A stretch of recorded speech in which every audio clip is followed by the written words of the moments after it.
It's one of these things where it can look uh, overwhelming. By the way, we're being recorded. Got that message. Some people have requested that we be recorded. So applying to grad school, it's a has a lot of Hmm. hello. There's a lot of different steps to it, so it can be a little bit overwhelming. But once you become really familiar with the steps and you see the admission requirements over and over again, it becomes doable. But it is something that requires time, it requires planning, requires preparation, and it requires a little bit of self-assessment to see if this is really what we want to do. And oh, I'm trying to forward my. So, what are some good reasons to go to grad school? So, I'll just, if it was a little easier, I would ask you that I'll just sort of. Um, so one basic reason to go is an advanced degree is required to fulfill my career goal. So I can't be a physical therapist unless I go to grad school. I can't be a lawyer unless I go to law school. So this is it. I look at my career goal. I'm clear on my career goal. I'm passionate about it, and I need this in order to fulfill my career goals. That's the most basic thing. And then there's just professional growth and advancement. So sometimes let's say we get our MBA or we get a degree in psychology, and we get out there and we do okay, but we can't go much farther unless we get that MBA or unless we get a master's degree in some area. So that it's not critical, it's not required to press on, but it is going to be helpful. And for example, you can graduate with a degree in sociology or social work. You can go out, you can do casework and get some jobs. You can work in a group home. You can work in a homeless shelter or a nonprofit. But can you work for the county as a social worker and get that great county pay and benefits? And maybe not without the MSW. So it can be, it's critical to be able to be the thing I want to be, or it's going to give me that advancement that I want. And then also a reason to go to grad school. Grad school costs money, but sometimes you have to invest money to have a long-term return. And grad school is one of those things where it does have a long-term return. Um, Overall, I'm trying to.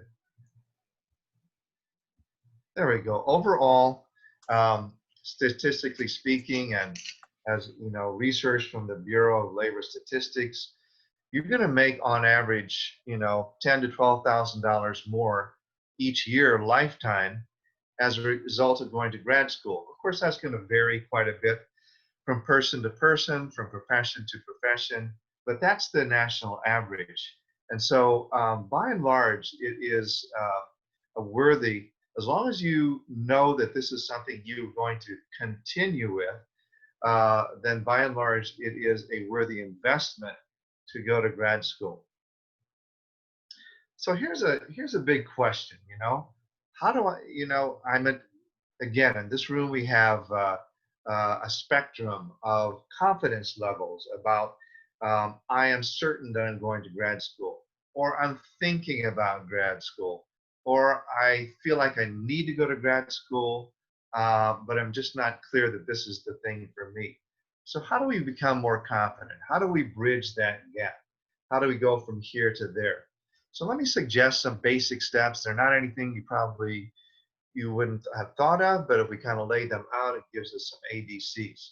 So step one, pull the trigger, start researching programs, start collecting information, start recording information. So that's, sometimes it's just in our head, we're thinking about it, but then if we make it a research project, we're on step one. All of this, one thing students can do, we know how to research, especially in the College of Letters, Arts, and Social Science. We know how to research. So take those research skills and begin to apply them to your interest in grad school. And then here's a suggestion, meet with a career counselor. So we have 8 career counselors in the Career Center. We call them career specialists now. It's a career counselor. And all 8 of us, even though we're dedicated to a different college, I'm dedicated to the College of Letters, Arts, and Social Science. Regardless of our college, um, you can meet with us. And what you can do is take career assessments. So we have something called the Strong Interest Inventory, which connects your interest and the strength of your interest to career directions. We have the Myers-Briggs Type Indicator that talks about your motivational patterns. And so if my motivational pattern is analytical problem solving, research, and global thinking, and analysis, that takes you in one direction. If it is to inspire and help people individually, and that shows up as your motivational pattern, that takes you in another direction. Um, and then Strengths Quest. Students love Strengths Quest. And maybe you've heard of it. It's also called Strengths Finder. It's also called Clifton Strengths. But it helps you to group your strengths, your potential strengths, and then to building on those, where do I want to invest these strengths? What's a good fit for me in a career direction? So, that's something you can do. It's sometimes it's I'll use a Latin word, a priori. So it's before the beginning. And so it helps you to, take a little deep dive into your own motivations, into your own values. What are my values after all the blood, sweat, toil, and tears of undergrad and graduate work? What outcomes do I value enough that I will sacrifice to do this? So if you want to know what your mission is, your mission and purpose, and what your deepest values are, the question is, what am I willing to sacrifice for? And that's gonna tell you your values, your mission, your purpose. And so we can help you to sort that out as well. And so here's a great one. If you've never done this, before you pull the trigger and put down tens of thousands of dollars on grad school, I really encourage you to interview the person you want to become. So if you want to become a student affairs professional, take an hour, make an appointment, and interview a student affairs professional. If you want to be a counseling psychologist, make sure you take an hour and interview a counseling psychologist. How do we find these people? We network through faculty, through friends, through different people. We make a connection. And in my class, a career and personal development, every student in my class, and I've had 1,000 students through my class, they all had to do an informational interview with the person they want to become. And I've seen the light bulbs go on, like, yeah, this is who I want to be, or geez, I better stop and think about this as I look at it up close and personal. So I really encourage that.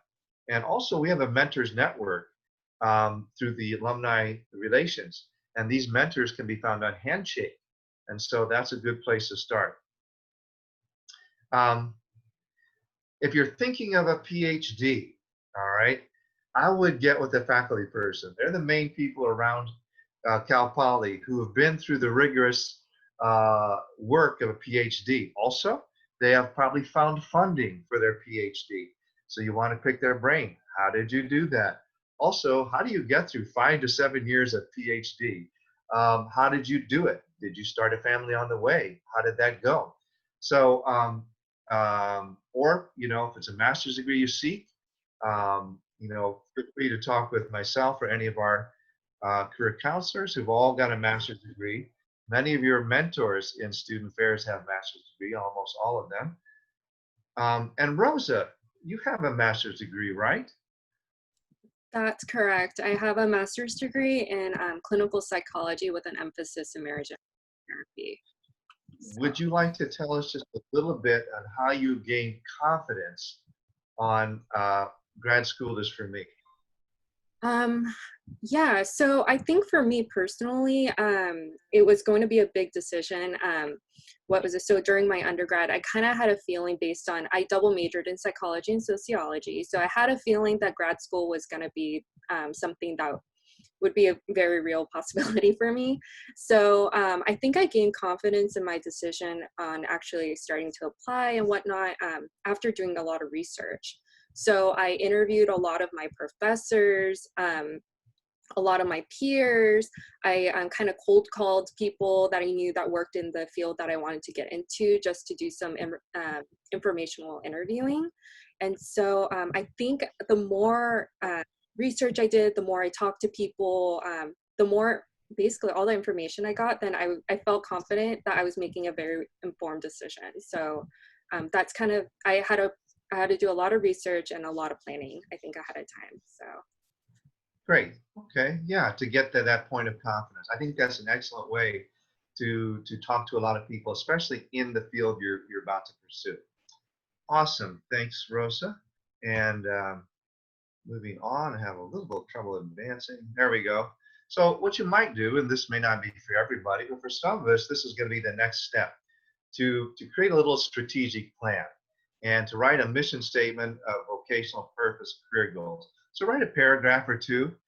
This is my purpose. This is my goal. This is what I want to achieve, and I am, 100% committed to it, or I'm, finding some level of commitment to it. And so kind of get yourself set up with a little bit of inspiration, a little bit of clarity. Goals are like magnets. They draw us to them. So stating that goal, putting it out there in the universe, articulating it, it begins to make it real. That's how we begin to make things real, is by identifying what we want, saying it, articulating it, and putting it out there. And then the next step is, all right, so what's what's my plan? Are there some timelines? So let's say you're a junior. So by summer, I want to research 10 graduate programs. In the summer, I want to write in my personal statement. I want to do 3 informational interviews. In the fall, I want to write my personal statement and get it reviewed by 3 faculty or staff advisors. By November 1st, I want to apply to 3 different programs. And so this is, I would begin to make an outline, write a mission statement, make an outline, get a general plan going. That again helps to begin to make it real. And then I would take your kind of your purpose statement and your timeline and just run it by somebody you trust. So most all of us at our undergraduate experience, we made some connection with a staff person or a faculty person that would sit down with this and kind of look at our plan. And if you haven't, that's what office hours are for. Just walk in and tell somebody what you're thinking about and say, could I review my plan with you? And they'll be happy to do that. On campus, we have, and is everybody up to the speed on the screen share? Are we seeing the on-campus advisement and resources? Rosa, this is what we're, okay, great, thank you.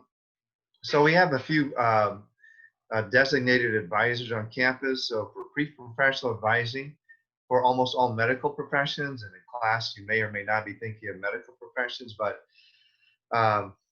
Ansel Zhao, Dr. Zhao, he has a website, and so you can go on his website just put pre-professional advising for Cal Poly Pomona, and this will come up. He has office hours, and he will get with you on those things. Pre-law advising, this is Dr. Hargis, and she has not only a PhD but a JD, which is a law degree, and she has a little pre-law advising website in which there's some great information, and then her contact information at the bottom, and that's something you can access. And we have our own Office of Graduate Studies, Cal Poly Pomona. If you're interested in a graduate program at Cal Poly Pomona, and there's some great ones, that can be a good starting point to begin to ask questions about admissions, about deadlines, and so forth. Also, if you go for all of our programs at Cal Poly Pomona, if you click on that link, and I can also send you this PowerPoint afterwards, you can find deadlines and application requirements. The Career Center is going to have a graduate fair coming up October 6th. So this is coming up very soon, and it's something you might want to take advantage of. And the thing that's different about this, as far in terms of rather than a walk-up kind of outdoor fair, is that you need to join the event. You need to RSVP, and also you can RSVP to talk to certain graduate schools. So how do we know who's coming?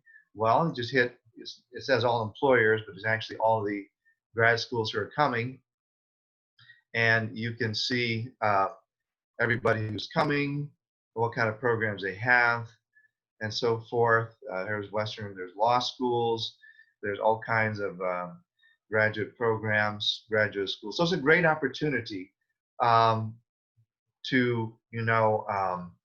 we've got, I think we've got, how many do we have coming so far? We've got a bunch. Let's see. I'd say we have probably at least 50 so far, and more on the way. So this is a great opportunity. You don't have to go there. You don't have to make an appointment. You can just write. They come to us on that one day out of 365 days. The grad schools come to Cal Poly and make themselves available to you. So again, just go on the. You can go on Handshake. You can go on the Cal Poly the Career Center website and click on events, and you can find all this information. Okie dokie, pressing on. Any questions? Let me check the chat.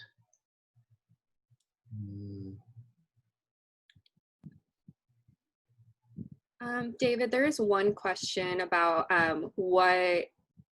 if you can repeat the information about how to get a copy of the PowerPoint. That's a good question. One thing is I will have all of your emails as a result of it's documented in Zoom, and I have access to that. And I could send it out to all of you, or you could email me at dwcraig at cpp.edu. So dwcraig, C-R-A-I-G. And I would be happy to send out a copy of this PowerPoint. Okay? Excuse me, I'm sorry. I have a quick Yes. question. Is there like a staff member where they can help us proofread like our personal statements? Oh, absolutely. Yeah. So I proofread personal statements all the time. And the way that happens is that you go on Handshake. Handshake is the Career Center portal. If you go on the Career Center webpage, Handshake is all over it. And or My CPP, there's Handshake. And then you just make an appointment with myself or any other career counselor. And for an hour, we'll sit down and go over your personal statement and review that. If you have any trouble with that, again, email me at dwcraig@cpp.edu, and I'll be happy to make an appointment with you to go over your personal statement, and that'll work. Does that answer your question? Yes, thank you so much. You are welcome. I was late, so you may have covered this. Is it normal to attend a different school for graduate studies? Well, it is normal. In other words, it's convenient to press on and go on to Cal Poly Pomona and get your graduate degree, say in psychology, for example, your psych major, and you maybe already know Dr. Mio, and because he teaches undergraduate and graduate, and he is the coordinator of the graduate program for psychology. And so it's convenient to go ahead and make your application to press on and go on at Cal Poly. However, sometimes it's good to get a diversity of experience. And so there are many great programs in psychology and counseling right here in Southern California, some at the CSUs, some at the UCs, some at private universities. And so, it's an option either way. It is convenient to continue at Cal Poly, but sometimes it's good to branch out and get more perspective. And as you do your research into different schools, that'll become clear, kind of comparing apples and apples and what program is most attractive to me.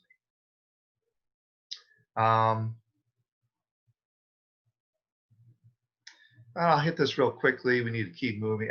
My statement of purpose. We'll talk about statement of purpose as we go on in the presentation. And the question is, would you recommend just writing one general statement of purpose or tailor to each university? And we'll talk about that as we press on. Okay, thank you for your questions. Let's move on. All right, so we need to make a well-informed comparison between programs.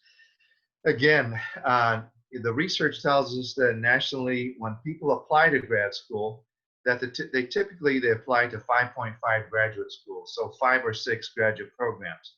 So that is sort of the average and the number that people apply to when they're applying to grad school. You know, you can apply to 10, you can apply to 3. Applying to 10, the problem is you got to pay an application fee to every program, but that may be what you want to do to broaden your possibilities. But in doing so, before you get there, you need to make some meaningful comparisons between programs. So you can make an Excel spreadsheet, or however you want to organize this. But I would organize it because it gets confusing.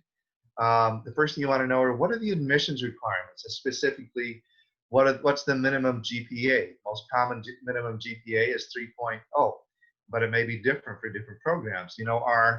Our credential program is 275, either 265 or 275. So it's different for different programs. The most common one, 3.0. And also the GPA admission requirement may be your cumulative, or it may be your last 60 semester units. So you just want to look for that in the admission requirements. It varies program to program. What are the prerequisites? So, there may be no specific course prerequisites. For example, my degree in student development, it's just an undergraduate degree. But it can vary from school to school. For example, I've talked to students in class who are considering occupational therapy because it doesn't take that much science, and a psychology or background in particular is good for that. And if you go to various occupational therapy programs in Southern California, there are similarities, but there are specific prerequisites, and they vary from school to school. So you want to kind of write that down, get that in your head. And I'll give you another example. For our master's in psychology, you have to have, and this is a shock to some people, you have to have 24 semester units of upper division psychology. Whoa, I'm a sociology major, but I wanted to get a master's to get my MFT, but I may have to look at that. So these are good things. That's just why getting as much lead time. So if you're a junior, now's the time to start researching, right? And if you're a senior, it's not too late. But these are just little things to know as you move forward. And so get really kind of an expert on your admissions requirements. The first time you kind of go from program to program, it's overwhelming. You start to see, repetition, and then it becomes more clear. Are there entrance tests required? So anything coming out of the College of Letters, Arts, and Social Sciences, the most common one, as you probably know, is the GRE, the Graduate Record Examination. And in some cases, the GRE is not required. And in many cases, it is required. In some situations, like now with COVID and the inability to sit for the GRE, sometimes they're waiving it. This is a good time to go to grad school if you don't take standardized tests. There are other aspects to the GRE. So now, for a law degree, it's not going to be the GRE. It's going to be the LSAT. So there are some cases where it's a specific test for that discipline. Now, for certain, one great thing is if the GRE is waived in some cases, and you'll see this right in the admissions page. You go to the grad program you want to apply to, and you go to test requirements, and they'll say 3.3 and above GPA, GRE is waived. So that's like, dang, I'm glad I studied. I'm glad I stayed up late because I don't want to take the GRE. So these are just some things. And then another thing about the GRE is that you select the test that you send. So there's no harm in taking it once as a practice test because and seeing where you need help, because you select the GRE the test scores you want to send. And of course, you want to compare tuition and costs. And your best bet on tuition is a good old CSU. You can't do better on a cost value comparison than CSU, because that's going to be your best bet on tuition. And it goes up with UC, and the next tier up is mid-range private schools, maybe Laverne, maybe Azusa Pacific, maybe. And then, then you go up to your Stanfords and your USCs, and you're really up in the stratosphere in terms of tuition, right? And then, if you're willing to go to another state, you can get some bargains that are comparable to the CSU. Every state has their state university system. And so you can, kind of begin to compare that might be a way of broadening out your options by looking at a couple of adjacent states, maybe Arizona, Oregon, and so forth. Do they have the emphases and options that interest me most? As you're doing your research, that's the time to plug in your application deadlines, because as you organize which schools you're going to apply to first, you're going to work backwards from your application deadline. So you got to work backwards 2 or 3 months, because you're lining up, you're getting in your test scores, taking your tests, your your personal statement, your letters of recommendation, all these things. So get that and figure out, what's plus or minuses for you on location. Is it a non-negotiable that you're not going to go to Northern California? You do need to live at home during, and if you need to live at home during grad school, that kind of defines your location preference. And then kind of have a notes section as you make your comparison. There are other factors that are important to me. Is diversity of the faculty important to me? And so you look through the faculty, and what does it feel like in terms of diversity? It may be very important to you. You want to study not just sociology, but you want something for social work. You want to do pediatric social work. You want to do gerontology social work, or you want to do medical social work. And so, are these emphases available that I most want, and how important is that to me? You could always schedule. When I got this may be true for Rosa as well. When I went for my grad degree, I went on campus and I made an appointment to speak with the admissions counselor for the graduate program that was of most interest to me. That was tremendously helpful, to actually go on campus, sit down with a graduate advisor, and really get admissions advisor, really get the feel of the campus and the program, ask any questions that I wanted to, and so forth. So that's something you can do. Here's another thing that's really important and really good. I just spoke with a student yesterday who was applying to grad school, and they were able to go to an information session about that graduate program, and that was really helpful to them. So I'll just give you an example here.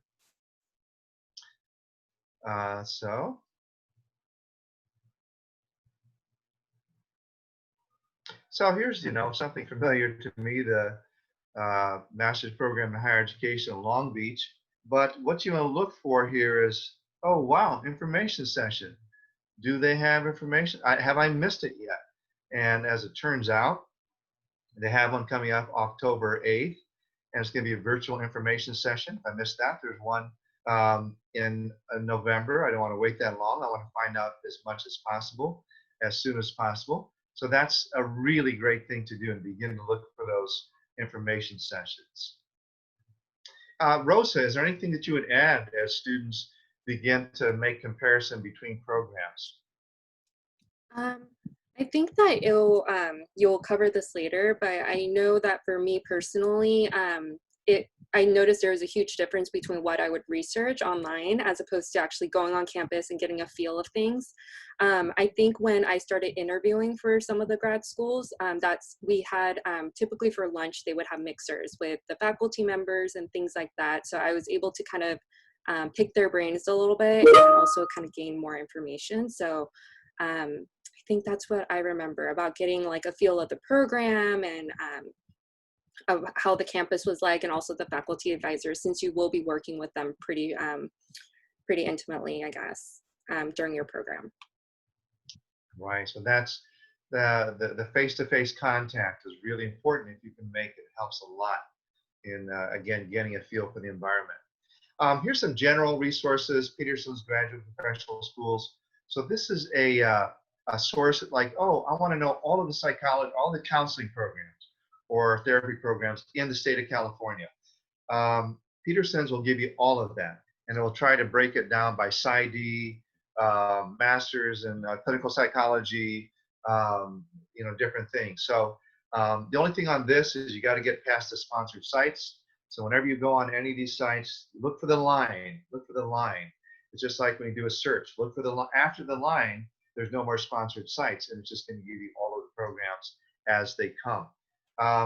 Princeton Review is also a site that can help you. Again, they help you to sort out a large number of grad schools. They're also a test prep organization.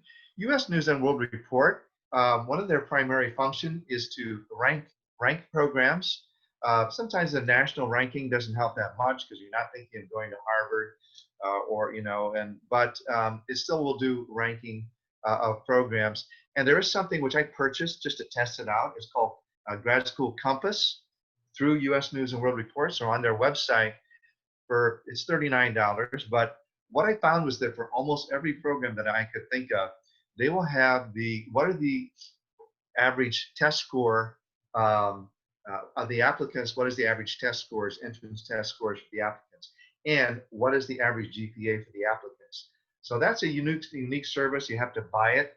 It's called Compass, and it's on the U.S. News and World Report website, but it may be worth it for you to drill down and get that information, kind of see where you stand on your GPA and so forth in terms of that program. Trying to advance. There we go.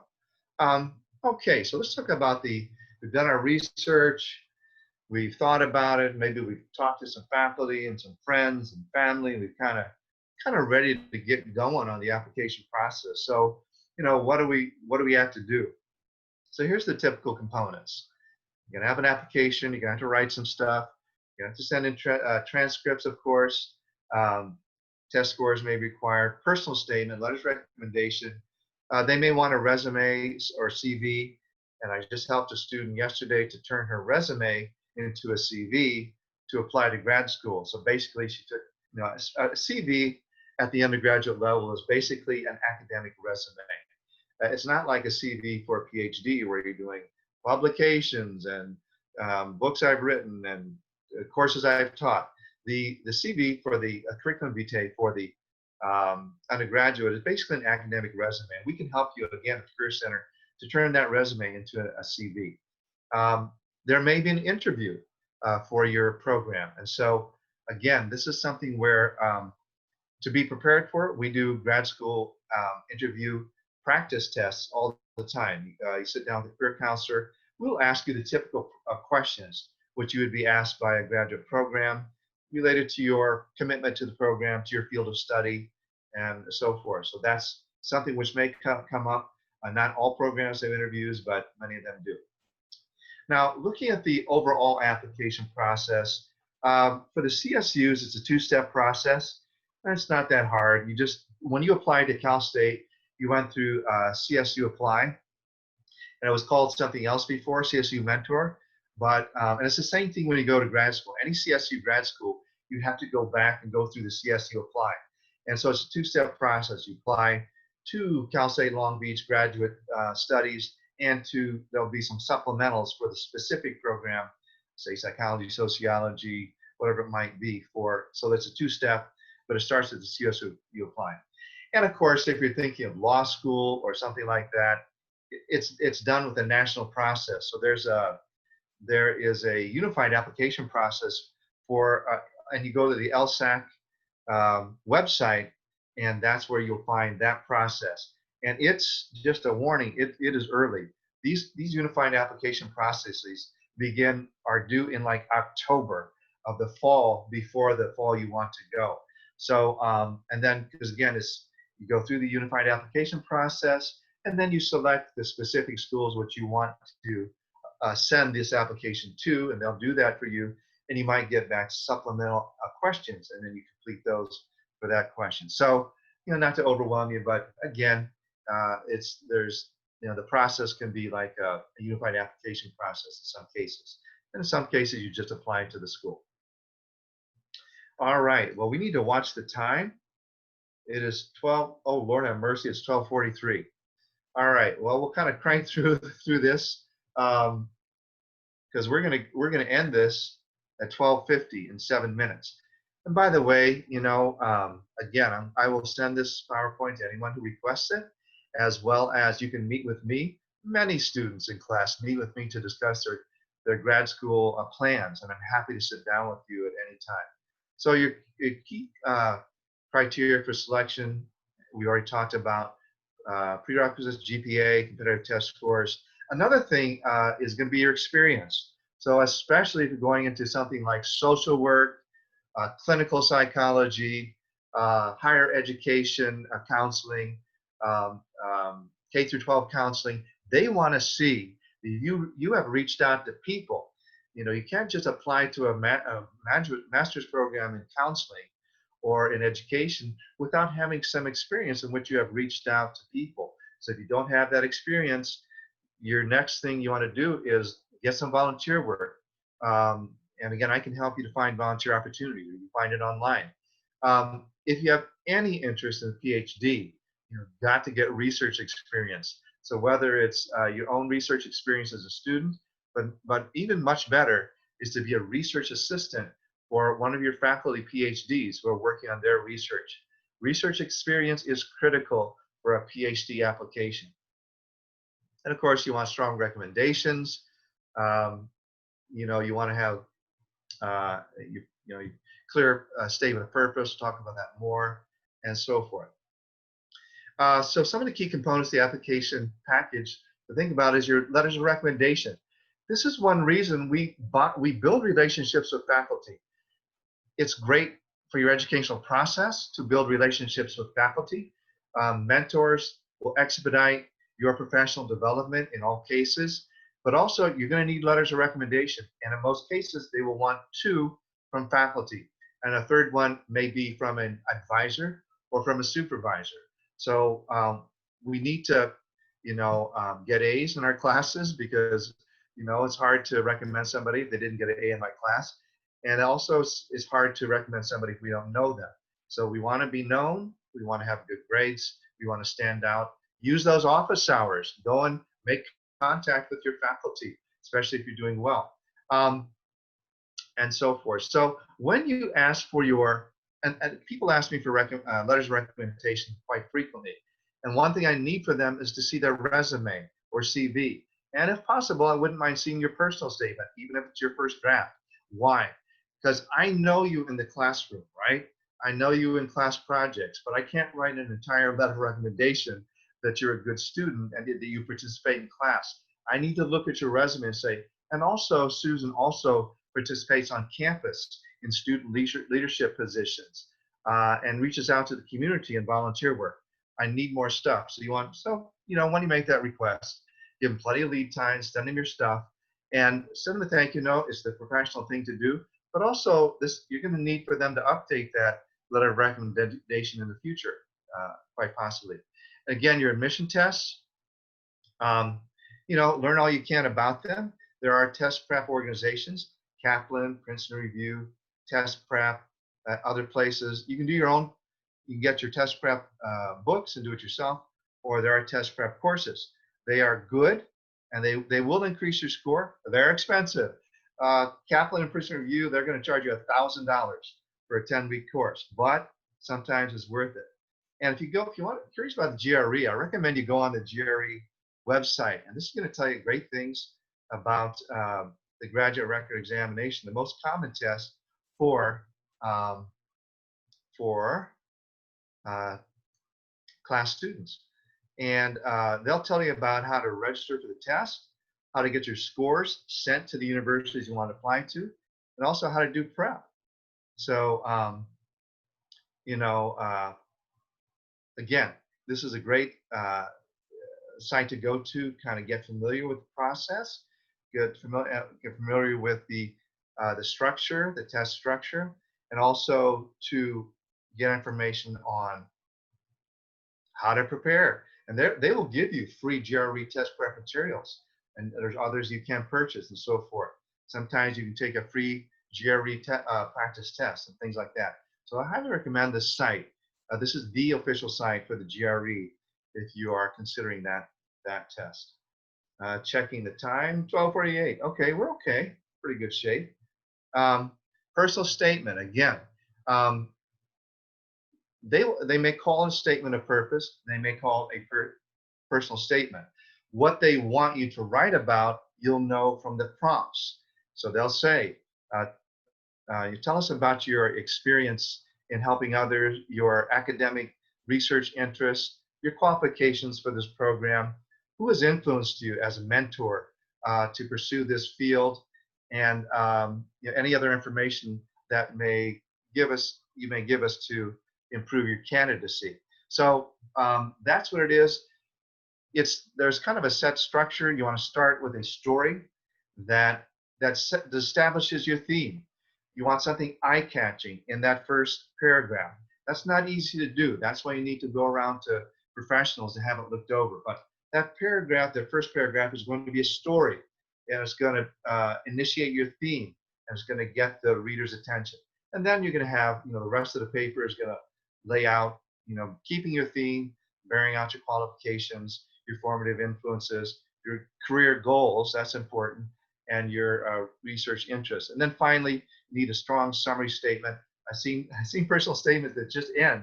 You can't do that. You need a strong summary paragraph. So that's, again, there are many people around campus who can help you do that, including myself and other career counselors. So quick tips, basically, keep those grades up. This is an additional motivation.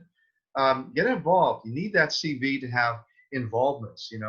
It's hard to do. We all have to have part-time jobs. We have family responsibilities. We're trying to keep our grades up, and we're trying to have a life.